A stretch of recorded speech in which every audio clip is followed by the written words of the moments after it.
pirámide de Maslow é a representación gráfica das necesidades humanas segundo Abraham Maslow.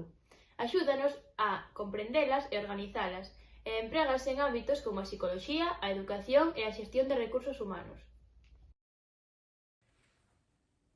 Na base temos as fisiolóxicas, as que, como dicía, son totalmente necesarias para sobrevivir.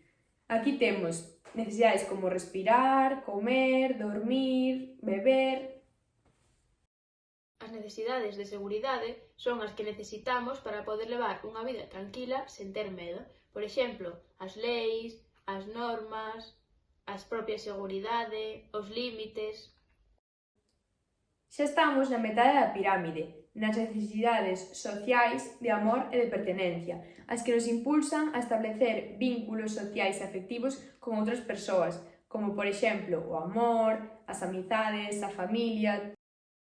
As necesidades de estima son as que aspiramos para sentirnos realizados, como a fama, o estatus, logros, reputación e responsabilidade. E agora por fin chegamos ao pico, as necesidades de autorrealización, onde cada persoa, de maneira individual, busca alcanzar o seu máximo potencial e converterse na mellor versión de si mesmo. Esta é a clasificación que nos deu Maslow. E ti, que priorizas?